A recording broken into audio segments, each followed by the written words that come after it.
साथ लेते आएगा।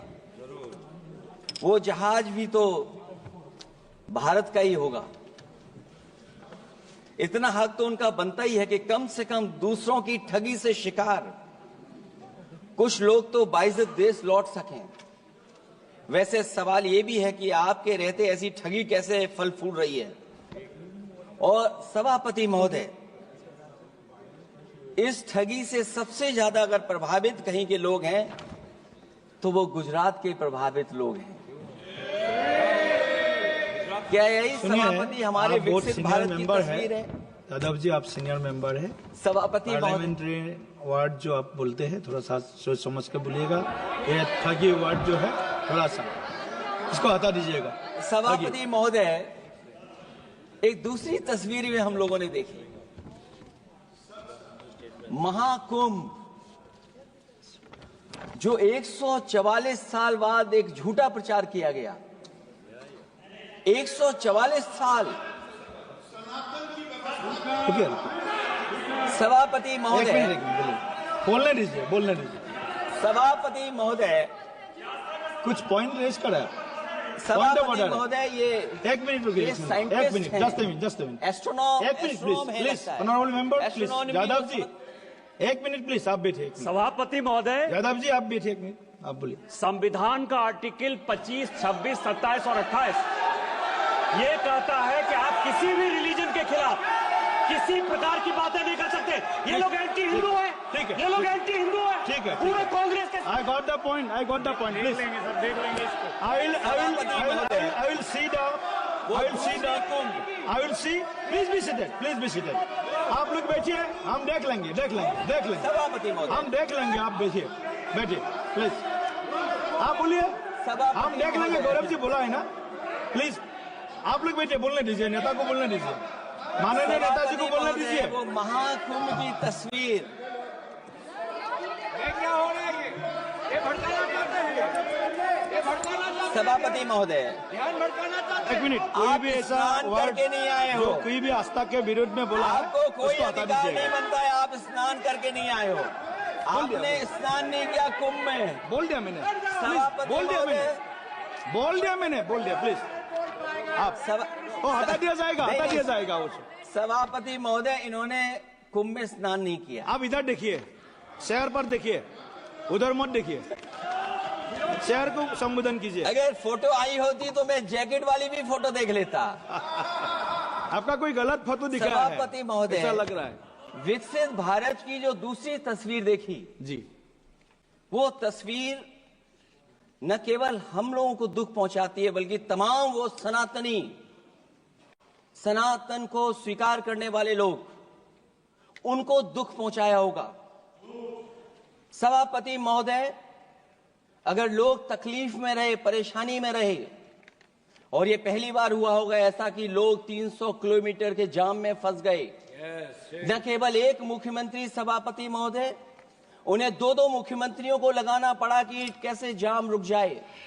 सभापति, इसके साथ साथ इन्हीं के संगठन के लोगों को जब लगा कि वो व्यवस्था नहीं बना सकते, तो इतने दिनों बाद इनके संगठन के लोगों की अपील है कि भारतीय जनता पार्टी के कार्यकर्ता बाहर आए और लोगों को सुविधा दें, परेशानी दें। ये बात तब सभापति आई है जब लोग दुख, तकलीफ, परेशानी की वजह से इनके खिलाफ चिल्लाने लगे, इनके खिलाफ बोलने लगे। सभापति महोदय, मैं ये पूछना चाहता हूं, जिस स्नान के लिए प्रधानमंत्री गए हो, देश के राष्ट्रपति गए हो, उपराष्ट्रपति गए हो, मंत्री गए हो, क्या यही विकसित भारत की तस्वीर होगी जिसमें आप ट्रैफिक मैनेज नहीं कर पा रहे हैं? आप हर शहर में ये कहा गया कि कोई शहर से निकले नहीं, सबके सब वहीं पर रुक जाएं, आगे नहीं जा सकते, दर्शन नहीं कर सकते। अगर ये सच्चाई नहीं है सभापति महोदय, सब बॉर्डर सील हुए हैं, जितना भारत के लोग सब बॉर्डर सील हुए हैं, और फिर चांद पर पहुंचने का क्या फायदा जब जमीन की समस्याएं न दिखती हों आपको, जमीन की समस्याएं न दिखती हों। और सभापति महोदय, मैं सरकार से जानना चाहता हूं वो ड्रोन कहां हैं? वो जो डिजिटल इंडिया जो डिजिटल इंडिया की बात कही गई थी वो कहां है? जो लोग अभी तक इस बात की डिजिट नहीं दे पा रहे हैं कि कितने लोगों की जान गई है, कितने लोग वहां पर खो गए हैं। सभापति महोदय, इधर विज्ञापन और कार्टूनों की बड़ी चर्चा हो रही थी। मुझे याद है कि एक दिन मैंने अखबार देखा, अंग्रेजी अखबार, और मैं समझता हूं ये माननीय सदस्य जितने लोग रहे होंगे उन्होंने वो अखबार जरूर देखा होगा, न्यूज़पेपर, और उसके फ्रंट पेज पर एक विज्ञापन था और उस विज्ञापन की जो तस्वीर थी उसमें एक जानवर, मुझे पहचान में नहीं आ रहा, वो शायद गधा रहा होगा, वो जेल के अंदर है। मेरा मन नहीं माना, मैंने उसी दिन सरकार को जगाने के लिए लिखा और मैं आज सभापति महोदय सरकार के माध्यम से जानना चाहता हूं कि डिजिटल इंडिया करते करते साइबर क्राइम, साइबर लूट और डिजिटल अरेस्ट कितना बढ़ गया है। और जो विज्ञापन दिया था, इस जानकारी के बाद वो विज्ञापन दोबारा अखबार में नहीं आया। वो विज्ञापन की तस्वीर मैं नहीं दिखा सकता हूं, मैं समझता हूं माननीय मंत्री जी उस विज्ञापन को जानते होंगे और देखा होगा उन्होंने। जो विज्ञापन दिया, जनता का भारतीय रिजर्व बैंक से यह सवाल है कि वो अपने ऐसे विज्ञापनों में किसको चित्रित कर रहे हैं और क्यों, और वो कहां से आया है। क्या यह कोई प्रतीकात्मक चित्रण है? यदि हां तो वो जानवर किसका प्रतीक है? क्या उस सिस्टम का जिसके कंधे पर स्वच्छ और सुरक्षित बैंकिंग की नैतिक जिम्मेदारी है, या उस मंत्रालय का जिसको सुरक्षित बैंकिंग का दायित्व निभाना चाहिए? अगर ये चित्रण जनता को दिखाना चाह रहा है कि ये बहुत ही अनैतिक भी है, जनता इसके लिए मानहानि का दावा भी कर सकती है। अगर आरबीआई यही दिखाना चाह रहा है तो आप अपने खाता धारकों के प्रति बैंक का ऐसा नकारात्मक रवैया न केवल आपत्तिजनक है बल्कि घोर निंदनीय भी है। आरबीआई ऐसे विज्ञापनों से नहीं बल्कि अपने सिस्टम को चुस्त दुरुस्त करके वह जनता में बैंकिंग साक्षरता और बैंकिंग सजगता जागरूकता अभियान चलाकर जनता को सचेत और सावधान करें। उसी के बाद मैं समझता हूं जब भी हम लोग मोबाइल खोलते हैं कोई ना कोई आवाज सुनाई देती है उसके अंदर। क्या सभापति महोदय, डिजिटल अरेस्ट के माध्यम से लाखों लाख रुपया नहीं लूटा जा रहा है? आखिरकार उसके लिए जिम्मेदार कौन है? कौन जिम्मेदार है उसके लिए? जो बजट दिया है, जो बजट में बातें निकल करके आ रही हैं, बजट में पीडीए के उत्थान के लिए कुछ भी नहीं है सभापति महोदय। और जो लोग अपनी जीडीपी की न जाने कितनी कहानियां बताते थे, आज वो जीडीपी रेट क्यों कम होता चला जा रहा है? क्यों जीडीपी 6.4% के आसपास पहुंच गई है? न केवल जीडीपी बल्कि आज अगर हम 87 रुपए लेकर के ही $1 ले सकते हैं। कभी डॉलर को नीचे गिरने की कहानी कहीं किसी से जोड़ दी गई थी। आज सोचिए कितने रुपए हम इकट्ठे करते हैं तब जाकर के हमें $1 मिलता है। क्या सरकार के पास इसका कोई जवाब है? इस ग्रोथ रेट के कम होने का कारण जो सभापति महोदय मुझे समझ में आता है वो इन्वेस्टमेंट की कमी और कंजप्शन की कमी है। ये देश की आर्थिक विकास की स्थिति पर प्रश्न चिन्ह लगाता है। और यही नहीं सभापति महोदय, जो भेदभाव बढ़ता चला जा रहा है, जो खाई पैदा होती जा रही है, इन्हीं के आंकड़े बताते हैं कि खाई कितनी है। मुट्ठी भर लोगों के पास पूरे देश की संपदा पहुंच गई। जो ज्यादा लोग हैं वो गरीब हैं। उनके जीवन यापन के लिए 80 करोड़ लोगों को आपको राशन बांटना पड़ रहा है। क्या यही विकसित भारत की तस्वीर है? और फिर दुनिया में हम पर कैपिटा इनकम में कहां खड़े हैं? अगर हम केवल सरकार से सभापति महोदय आपके माध्यम से जानना चाहें कि जिन परिवारों को आप राशन दे रहे हैं उन परिवारों की पर कैपिटा इनकम क्या है। और अगर विकसित भारत की तस्वीर लेकर के ये सरकार चलना चाहती है तो कम से कम सरकार की सभापति महोदय जिम्मेदारी बनती है कि जो 80 करोड़ लोग राशन पा रहे हैं उनके आपकी पर कैपिटा इनकम क्या है। एक बहुत प्रिय काम सरकार का है, इतना प्रिय है कि उसका नाम बदल करके इज्जत घर कर दिया गया। मुझे याद है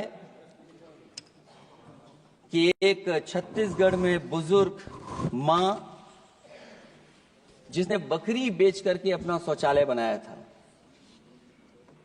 और बकरी बेचने के बाद शौचालय जब बनाया तो देश के प्रधानमंत्री जी ने उनका सम्मान किया। आखिरकार सवाल यह है कि बकरी उसे क्यों बेचनी पड़ गई। इसका मतलब यह है कि आपकी जो बनाई हुई स्कीम है वो जमीन पर नहीं पहुंच रही है, उसके लिए पर्याप्त पैसा नहीं पहुंच पा रहा है। आखिरकार पैसा क्यों नहीं पहुंचा ये तो सरकार की जिम्मेदारी है। और फिर सभापति महोदय जो शौचालय बनाए हैं उनमें पानी किसी में नहीं पहुंचता, क्या यही विकसित भारत की तस्वीर बनेगी। वैसे तो सभापति महोदय हम लोग डबल इंजन बहुत सुनते थे और अब इस बजट में 2 इंजन और बढ़ गए हैं। सभापति महोदय ये 4 इंजन वाला है बजट। 4 इंजन लगता तो ऐसा है कि ये एक के बाद एक इंजन खराब हो गया होगा, इसीलिए इन्हें 4 इंजन लगाने पड़े हैं। ये जनता को धोखा दे रहे हैं 4 इंजन की बात कर करके, क्योंकि जब उत्तर प्रदेश को देखते हैं तो वहां पर जो डबल इंजन की सरकार चल रही है वो डबल ब्लंडर कर रही है। उनके डबल ब्लंडर देखने को मिलने हमें। और अगर ये 4 इंजन की सरकार है, जो सबसे पहला इंजन है सभापति महोदय वो हमारे किसान और कृषि का है। 10 साल गुजरने के बाद भी और इतने बजट आने के बाद भी आज तक किसानों की आय दोगुनी नहीं हुई। यह हमारे तमाम माननीय सदस्य समय समय पर अपने क्षेत्र की जो समस्या है फसल को लेकर के सवाल खड़ा करते हैं। कई किसान नेता आंदोलन कर रहे हैं, अभी भी आंदोलन चल रहा है। सभापति महोदय, इस सरकार के पास जो विकसित भारत का सपना दिखा रही है, अभी तक किसान की आय दोगुनी कैसे हो उसका कोई रोड मैप नहीं है इनके पास। अगर कोई रोड मैप रहा हो तो बता दें हमें।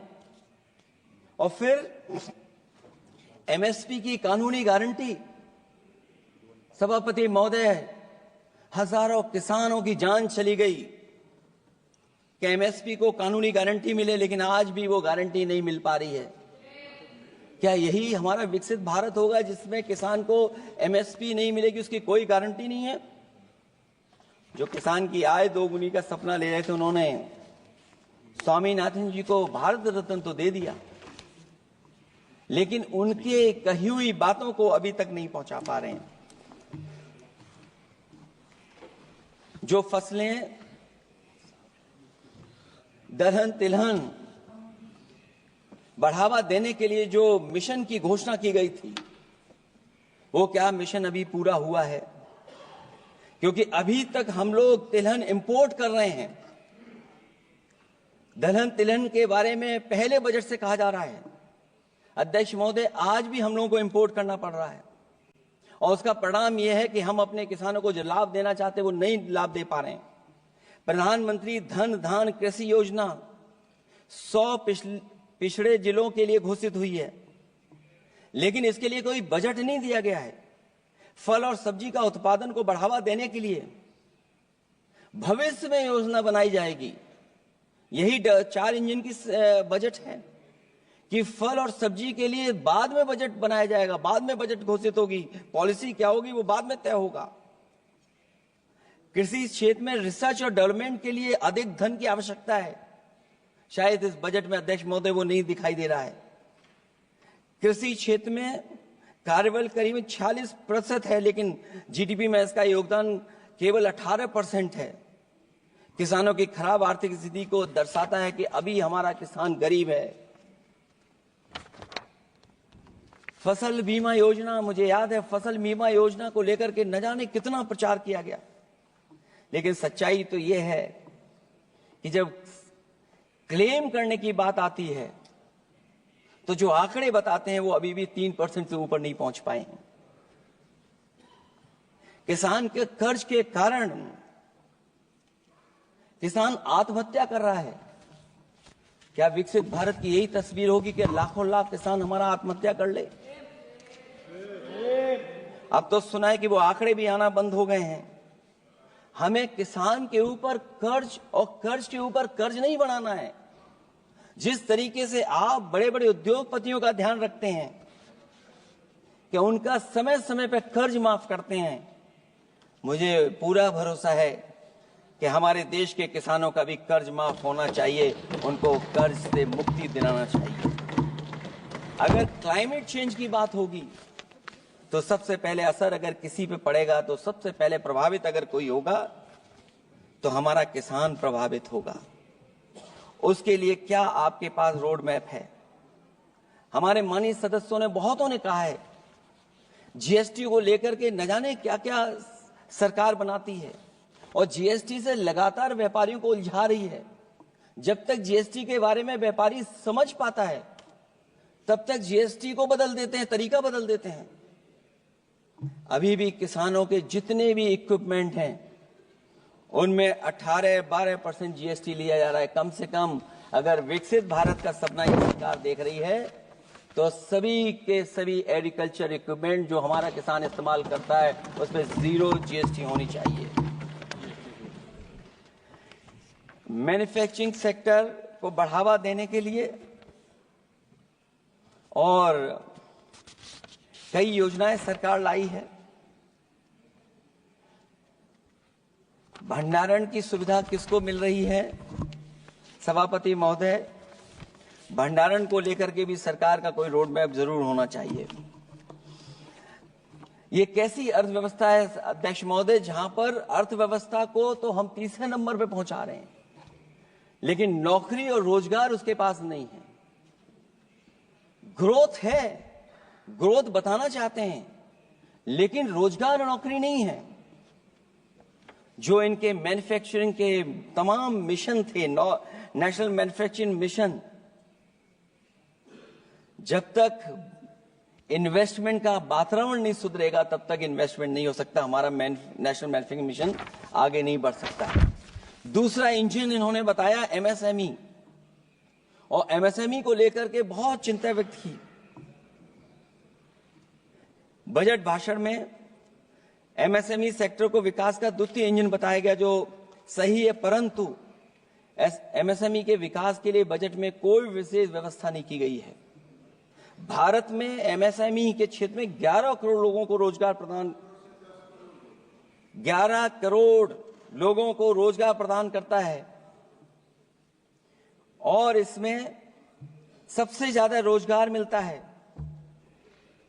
जो कि हमारी माइक्रो यूनिट्स हैं। उनके लिए कोई योजना नहीं है, उनको विशेष मदद के लिए कोई प्रावधान न पहले किया गया न इस बजट में किया गया है। मैं केवल यूपी के बारे में कहना चाहता हूं कि यूपी में लगभग 96 लाख एमएसएमईज हैं, लेकिन केवल 14 लाख पंजीकृत हैं। पूरे देश में 6 करोड़ हैं। एमएसएमई के विपरीत केवल 1 करोड़ पंजीकृत हैं। अध्यक्ष महोदय, अगर 96 लाख एमएसएमईज हैं केवल यूपी में, 6 करोड़ पूरे देश में हैं, और पंजीकृत केवल 14 लाख और 1 करोड़ हैं, तो इसका मतलब यह है कि ज्यादातर एमएसएमई सेक्टर को सरकारी योजनाओं का कोई लाभ नहीं पहुंच पा रहा है। मुझे उम्मीद है कि एमएसएमई को लाभ पहुंचाने के लिए सरकार जागरूक होगी और अपनी डबल इंजन सरकारें जहां जहां चल रही हैं उनको जगाने का भी काम करेंगे। अध्यक्ष महोदय, एक समय ऐसा भी था जब लोग बजट के आने पर खुश होते थे, क्योंकि बजट नई उम्मीद जगाता था, देश और जनता को आगे की ओर ले जाता था। लेकिन भाजपा सरकार के बजट में न देश के विकास के लिए कुछ होता है, न जनता की तरक्की के लिए। बजट मायूसी लेकर नहीं आना चाहिए। बजट देश का आर्थिक मानचित्र होता है। वो दर्शाता है कि किस तरह पूरे देश का संतुलित, मतलब हर राज्य का बराबर विकास हो, और जो भी राज्य या क्षेत्र भौगोलिक, शैक्षिक, सामाजिक, राजनीतिक कारणों से पिछड़ गया है, उसके लिए कैसे प्रावधान किए जाएं जो वो भी मुख्य धारा से जुड़ सके। वर्तमान में बैलेंस डेवलपमेंट की नीति पिछड़ती जा रही है। मैंने कई मौकों पर कहा है, आज फिर दोहरा रहा हूं कि अध्यक्ष महोदय, सच्चा विकास वही होता है जो भेदभाव मिटाता है। अच्छा बजट किसी देश को हर दिशा में विकास का रास्ता तैयार करता है। इन्हीं अर्थों में बजट लोकतांत्रिक होता है, जो समाज के हर वर्ग के लिए लाभकारी होता है। ये सबसे आखिरी व्यक्ति को ताकत देकर के उसे आर्थिक मुख्य धारा से जोड़ता है। ये बजट होता है। और मैं तो कहूंगा अध्यक्ष महोदय, मिट जाए अमीरी गरीबी के बीच की वो सब खाई जिसमें भेदभाव और गैर बराबरी की जड़ें जमाई। बजट के अंदर उसके लिए हमेशा एक दिल धड़कना चाहिए, जो आज भी भूख के सूचकांक के आंकड़े बनाकर देश के दिखावटी विकास के सच का भंडाफोड़ कर रही है। भूख मिटे, महंगाई घटे, यही बजट का सबसे बड़ा नारा होना चाहिए। निर्बल को सबल बनाना, निराशा को आशा में बदलना ही बजट का मानवीय पहलू होना चाहिए। बजट का सबसे बड़ा सिद्धांत कमजोर के प्रति हमदर्दी होना चाहिए। बजट बनाने की सोच किसी या कुछ लोगों को लाभ पहुंचाने की नहीं होनी चाहिए, बल्कि इंसानियत के नजरिए की उसी बुनियाद होनी चाहिए। यदि बजट के आने से निर्बल सबल बनता है तो समझो बजट अपने उद्देश्यों से सफल हुआ है, नहीं तो उसे असफल ही माना जाना चाहिए। अध्यक्ष महोदय, रोटी की भूख किसानों को विश्वास में लेकर ही मिटाई जा सकती है। और मैंने पहले भी कहा और फिर दोहराता हूं उन बातों को। किसान को फसल का सही दाम दिलवाना और उसे बीज, खाद, पानी का इंतजाम करना, आवारा पशुओं से उनकी फसलों को बचाना। और ये आवारा पशुओं को अध्यक्ष महोदय मैं इसलिए कहना चाहता हूं, उत्तर प्रदेश के चुनाव में देश के प्रधानमंत्री जी आए थे, उन्होंने कहा था कि मैंने एक रोड मैप बनाया है और 2 हफ्ते मुझे लगेंगे, सरकार बनवा दीजिए, एक भी जानवर सड़क पर नहीं दिखाई देगा और किसान की जान नहीं जाएगी और न खेतों की बर्बादी होगी। लेकिन अध्यक्ष महोदय, मैं उत्तर प्रदेश के माननीय सदस्य चाहे इधर के हों उधर के हों, वो जानते होंगे कि इस तकलीफ और परेशानी से अभी भी किसान उभर नहीं पाया है और आज भी खेतों को उसे चार दीवारी या तारों से जोड़ करके चलना पड़ रहा है। फसलों को बचाना सरकार की प्राथमिकता होनी चाहिए। इस मामले में जुमलेबाजी और झूठे वादे अच्छे नहीं। आंकड़े बताते हैं कि देश में बहुत सारे ऐसे कारोबार हो रहे हैं जो कारोबार बढ़ते चले जा रहे हैं। कई उद्योगपति कई गुना कारोबार से लाभ उठा रहे हैं। कई विदेशी कंपनियां इस धंधे में अरबों कमा रही हैं, लेकिन आलू का किसान इस लाभ से वंचित है। जहां अध्यक्ष महोदय, बिहार के लिए मुनक्का को लेकर के अगर वोट बढ़ाए, मैं उसका स्वागत करता हूं।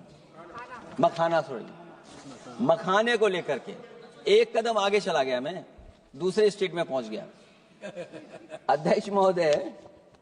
लेकिन मखाने का जो बोर्ड बनाए, लेकिन हमारे साथियों मखाने का ध्यान रखना, जिस तरीके से पॉपकॉर्न का मीठे और नमकीन में जीएसटी में हेरफेर हो गया है, कहीं आपके मखाने में भी मीठे का जीएसटी अलग हो, नमकीन का अलग हो, गुड़ वाले का अलग हो मखाने में। हाँ, कहीं वैसा ही ना करेंगे। आज किसान का आंदोलित होना सरकार की विफलता का सबसे बड़ा उदाहरण है। सरकार और किसान के बीच भरोसे के बिना भूख नहीं मिटाई जा सकती है। समय पर बीज, खाद को मिलना, कृषि ऋणों को माफ होना, एमएसपी दिलवाना सरकार का दायित्व है। वो इससे बच नहीं सकती। किसानों के हिस्से में काले कानून नहीं, सतरंगी भविष्य आना चाहिए और ये सरकार काले कानून ला करके हमारे किसानों को अपमानित करना चाहती है।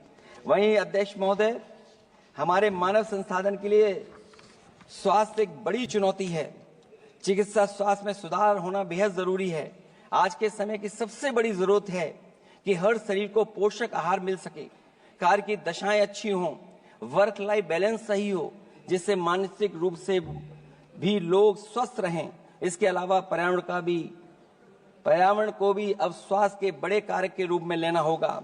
एनवायरनमेंट को हेल्थ फैक्टर के रूप में देखना होगा, हर तरह के प्रदूषण को रोकना होगा, हरियाली बढ़ानी होगी। साथ ही एक बात और अहम है और वह है हर तरफ नकारात्मकता, नफरत का प्रचार। इससे इंसान के अंदर नेगेटिविटी आती है, आपस का विश्वास और सौहार्द टूटता है। इसके परिणाम स्वरूप इमोशनल सपोर्ट सिस्टम फेल होने लगता है। फेक न्यूज लोगों को मानसिक रूप से धीरे धीरे बीमार बना रही है। इसे हर हाल में रोकना होगा। और अध्यक्ष महोदय, इसमें विपक्ष से ज्यादा सरकार की जिम्मेदारी है, क्योंकि कई मौकों पर हम लोग देखते हैं कि सरकार जितना अपने आप का प्रचार करना चाहती है, उससे ज्यादा दूसरों को कैसे बदनाम किया जाए उसके लिए प्रचार करती है। ये शायद सरकार की जिम्मेदारी बड़ी बनती है। इससे देश के मानव संसाधन में जो जानबूझ करके आपसी अविश्वास बढ़ाया जा रहा है और समाज में सौहार्द को भी जानबूझ करके घटाया जा रहा है, जिससे कुछ लोग अपनी सियासी रोटियां सेक सकें। इसके लिए सख्त कानून लाना चाहिए। अध्यक्ष महोदय, एक तरफ सरकार लोगों को सही इलाज नहीं दे पा रही है, दूसरे जीवन और स्वास्थ्य बीमा पर भी टैक्स लग रहा है। सरकार मुनाफा कमाने के लिए नहीं बनती है, बल्कि जनता के कल्याण के लिए बनती है। ये बात कुछ लोगों को याद रखनी चाहिए। अगर आप अध्यक्ष महोदय, अगर काम है भी तो सही दाम नहीं मिल रहा है। ये बात अगर एक पढ़े लिखे युवा के लिए सही है तो एक मजदूर के लिए भी दिन भर तो मेहनत तो करता है, लेकिन उतना पैसा मजदूरी में नहीं पाता है कि अपनों का अपना पेट भर सके। आज जबकि देश की अधिकांश आबादी युवा है, ऊर्जा से भरी हुई है, कुछ करना चाहती है, ऐसे में सरकार को सिर्फ ये करना है कि वो देश के कारोबारी वातावरण और व्यावसायिक व्यवस्था का निर्माण करे, लोगों के टैलेंट को पहचाने, उसकी सच में स्किल मैपिंग करे, जिससे युवा को प्रतिभाओं के अनुसार उसको काम रोजगार मिल सके, जिससे युवाओं को देश के निर्माण में अपना योगदान करने का मौका मिले। अध्यक्ष महोदय, जब से ये सरकार बनी है महंगाई बढ़ती चली जा रही है। महंगाई कहां पहुंच गई है सरकार को बेहतर पता है, आकलन है उनको। इसलिए अध्यक्ष महोदय, महंगाई एक ऐसी समस्या बनकर उभरी है जिसने हर कौर को भारी बना दिया है। जिस तरह सत्ता में बैठे हुए लोग राजनीतिक चंदे के नाम पर कंपनियों से उगाही कर रहे हैं, दरअसल वो भी दामों के बढ़ने का एक बहुत बड़ा कारण है। सरकार ने मुनाफाखोरी की लगाम खोल दी है और मुनाफाखोरों को छुट्टा बैल हो गए हैं। आजाद भारत के इतिहास में भी नोटबंदी और जीएसटी दो सबसे बड़े आर्थिक सुधार हैं। सुधार नहीं बल्कि सबसे बड़े आर्थिक विकार बनकर के उभरे हैं। और अध्यक्ष महोदय, मैं याद दिलाना चाहता हूं, नोटबंदी के समय पर बैंक की लाइन में एक मां लगी थी गर्भवती, जो बच्चा जन्म लिया उसका नाम हम लोगों ने खजांची रखा है। अब वो काफी बड़ा हो गया है, साइकिल भी चला लेता है। अध्यक्ष महोदय, मैं कहूंगा सरकार से कम उसको ही गोद ले लें आप। अध्यक्ष महोदय, मैं चाहूंगा कि आप उसको गोद ले लीजिए। नाम जब आप गोद ले लेंगे तो नाम भी आप अपने हिसाब से रख पाएंगे। किसी भी आर्थिक सुधार का लक्ष्य होता है कि आर्थिक गतिविधियां सुचारू रूप से चल सकें और आसान होंगे, जिससे अर्थव्यवस्था दिन दूनी रात चौगुनी तरक्की करे। लेकिन इन सुधारों के आने के बाद से अर्थव्यवस्था की गति कछुआ की चाल जैसी हो गई है, जिसकी प्रमाण है कंपनियों की ग्रोथ का काम होना, उनकी बिक्री का घट जाना, यहां तक कि फास्ट मूविंग कंज्यूमर गुड्स भी 2% से ज्यादा आगे नहीं बढ़ पा रहा है। इसका सीधा मतलब यह है कि लोगों के पास पैसों की किल्लत हो गई है और वो रोजमर्रा की जरूरत तक खर्च नहीं करना चाहते हैं। ऐसे में उनकी बचत कहां से होगी, और जब बचत नहीं होगी तो लोग क्या तो खाएंगे और क्या बाजार में लगाएंगे। लोगों में भविष्य को लेकर कितनी अनिश्चितता और चिंता है कि वो अपने जमा पैसे अपने पास ही रखना चाहते हैं। इसलिए व्यापार में बढ़ोतरी नहीं हो पा रही है, बैंकों में भारी किल्लत है, पूंजी का निर्माण नहीं हो पा रहा है और लोग निवेश के लिए आगे नहीं आ रहे हैं। और इसलिए मैं अध्यक्ष महोदय कहना चाहता हूं कि उत्तर प्रदेश सरकार ने एक बहुत बड़ा आयोजन किया था, इन्वेस्टमेंट मीट। 40 लाख करोड़ का एमओयू हुआ। मैं अध्यक्ष महोदय आपके माध्यम से जानना चाहता हूं सरकार से, अध्यक्ष महोदय मैं आपके माध्यम से सरकार से जानना चाहता हूं कि जो अपने आप को डबल इंजन की सरकार कह रहे हैं, वो उत्तर प्रदेश के इन्वेस्टमेंट के लिए क्या सहयोग कर रहे हैं। ये दुर्भाग्यपूर्ण है कि आत्मनिर्भरता की बात करते हुए भी हमारा शेयर बाजार विदेशी निवेशकों पर निर्भर करने लगा है। जब वो पैसे लगा देते हैं तो शेयर बाजार में उछाल आ जाता है, नहीं तो उसे धड़ाम होते देर नहीं लगती है और एक एक दिन में हमारे निवेशकों का लाखों करोड़ों का नुकसान हो जाता है। इसका एक बड़ा शिकार हमारी युवा पीढ़ी भी हो रही है, जो देखा देखी में पैसे तो लगा देती है, लेकिन शेयर की खरीद फरोख्त से पैसा कमाने वाले बिचौलियों की गहरी चाल को समझ नहीं पाती है। ये खेल बंद होना चाहिए और जिम्मेदारी सरकार की बनती है कि खेल ये बंद हो। सेबी को अपना काम निष्पक्ष करना चाहिए और अर्थव्यवस्था की निगरानी व्यवस्था सच्ची नीयत के साथ सजग और सचेत होनी चाहिए। इनसिक्योरिटी सिक्योरिटी मार्केट से बाहर होनी चाहिए। अध्यक्ष महोदय, आज जिस तरह विदेशी निवेशक धीरे धीरे भारतीय बाजार से अपना पैसा बाहर निकाल रहे हैं, वो दर्शाता है कि हमारी अर्थव्यवस्था से अब उनका भरोसा उठ गया है। उन्हें दूसरे देशों से अधिक लाभ कमाने की उम्मीद है, इसलिए वो अपना पैसा यहां से निकालकर दूसरे देशों में लगा रहे हैं और हमारा शेयर मार्केट उनकी वजह से हिचकोले खा रहा है। अध्यक्ष महोदय, मैं अपनी बात को ज्यादा बड़ा लिख दिया। क्योंकि अध्यक्ष महोदय, बजट 4 इंजन का था, इसलिए बड़ा लिख करके लाए। कोई बात छूटे ना, क्योंकि सरकार तक वो बात पहुंच जाए।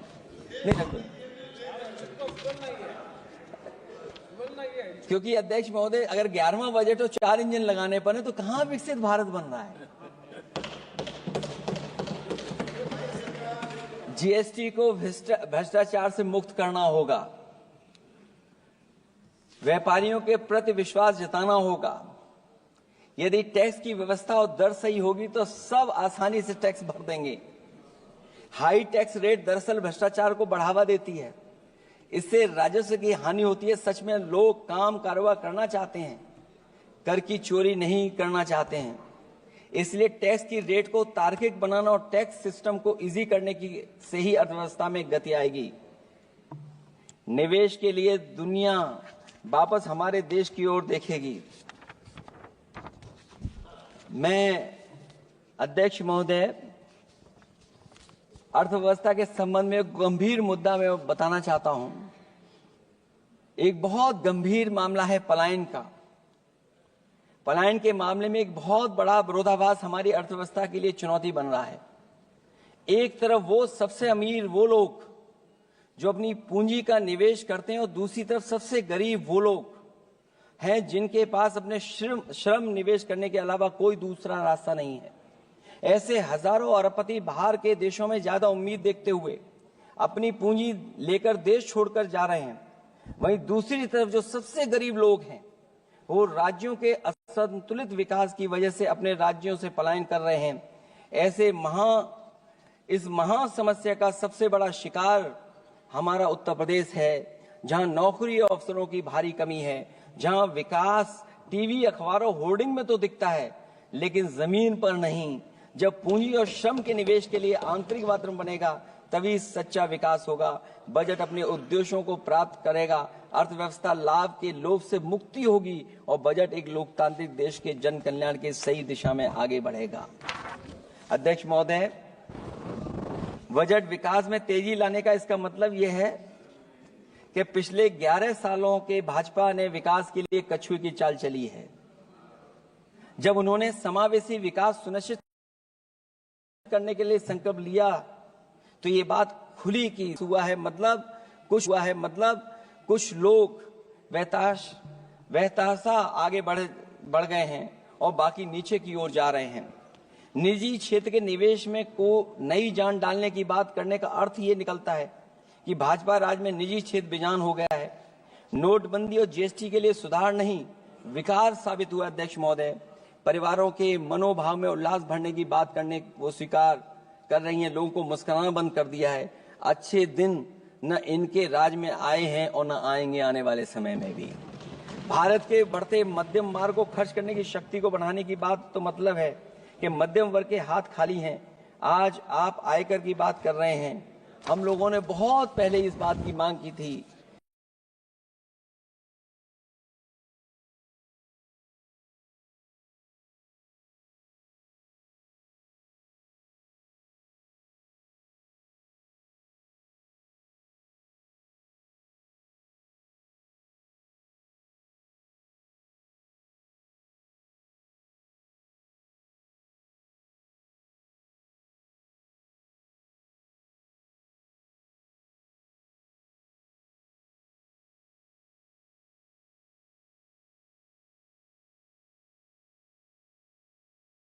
वित्त मंत्री जी ने कहा कि हम सब मिलकर के अधिक संपन्नता लाने और विश्व में अपना स्थान बनाने और अपने राष्ट्र की अनंत क्षमता को बढ़ाने के लिए अपनी यात्रा कर रहे हैं, तो उनकी असली मतलब ये था कि वो बस चल रहे हैं।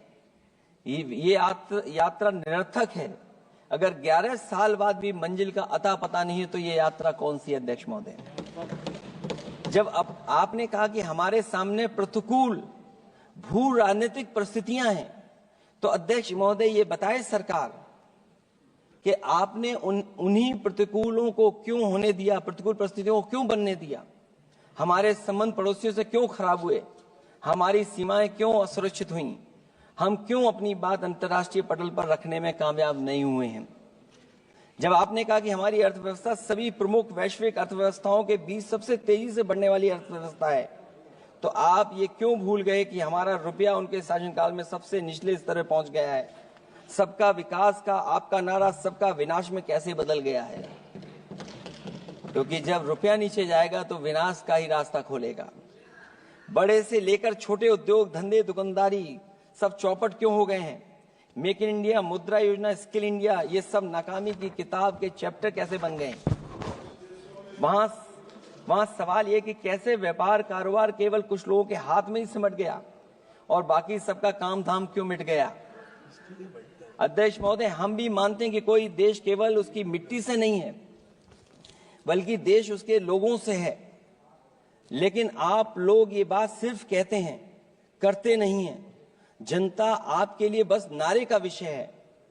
आप कहती हैं कि हमारे लिए विकसित भारत में शामिल हैं गरीबी से मुक्ति, 100% अच्छे स्तर की स्कूली शिक्षा, बेहतरीन सस्ती और सर्वसुलभ स्वास्थ्य सेवाओं तक पहुंच, 100% कुशल कामगार के साथ सार्थक रोजगार, आर्थिक गतिविधियों से 70% महिलाएं और देश को food basket of the world बनाने वाले किसान।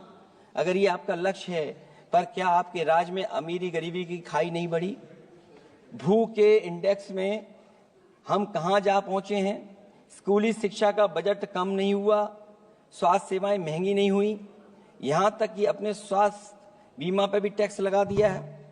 आपने योग्य लोगों को बेरोजगारी के अंधेरे में धकेला और आपके बड़े बड़े नेताओं ने तो यहां तक कह दिया कि कमी नौकरी की नहीं है, योग्यता की है। अपनी युवा पीढ़ी को हताश निराश करने का पाप आप लोगों ने किया है। कुशल कारीगर के नाम पर आपने युवाओं को डिलीवरी पर्सन बनाकर छोड़ दिया है। आपके राज्य में महिलाओं के खिलाफ अपराध के आंकड़े बढ़े हैं। ऐसे असुरक्षित माहौल में आप कैसे आर्थिक गतिविधियों में उनकी भागीदारी की बात कर सकते हैं? आपके मंत्रिमंडल में ही कितनी भागीदारी है, ये आपसे अच्छा और कौन जानता होगा। रही बात food basket of the world बनाने की बात, तो पहले आपसे आग्रह की आप अपने लोगों की थाली भर दीजिए। ऐसे हवाई जुमले उछालिए, कम उछालिए। इनमें अध्यक्ष महोदय, मैं अपनी बात को खत्म करता हुआ इतना ही कहना चाहता हूं कि इस बजट में जिन 6 क्षेत्रों में परिवर्तनकारी सुधार की बात कही गई है, उनमें से कराधान अब तक सफल नहीं होगा जब तक उसे सरल, पारदर्शी और ईमानदार नहीं बनाया जाएगा। जब तक विद्युत क्षेत्र को निजी हाथों में सौंपकर मनमानी वसूली से रोका नहीं जाएगा। शहरी विकास के नाम पर जब तक जमीनों कुछ धनवानों के हाथों में कौड़ियों के दाम बेचने का खेल खत्म नहीं किया जाएगा। खनन के नाम पर जब तक जल, जंगल, जमीन पर आदिवासी पारंपरिक अधिकार की हकमारी की हेराफेरी रोकी नहीं जाएगी, और जब तक वित्तीय क्षेत्र और विनियामक सुधार की निष्पक्ष कोशिश नहीं की जाएगी। अंत में मैं अध्यक्ष महोदय इतना ही कहना चाहूंगा कि असली तरक्की है वही जो हर फर्क मिटाती है। असली तरक्की है वही जो हर फर्क मिटाती है, जो हर तरफ खुशहाली के गुलशन खिलाती है। इन्हीं शब्दों के साथ अध्यक्ष महोदय मैं धन्यवाद देना चाहता हूं। मैं इस बजट का विरोध करता हूं। ये रोड मैप कहीं नहीं दिखाता है कि जिससे विकसित भारत बने। बहुत बहुत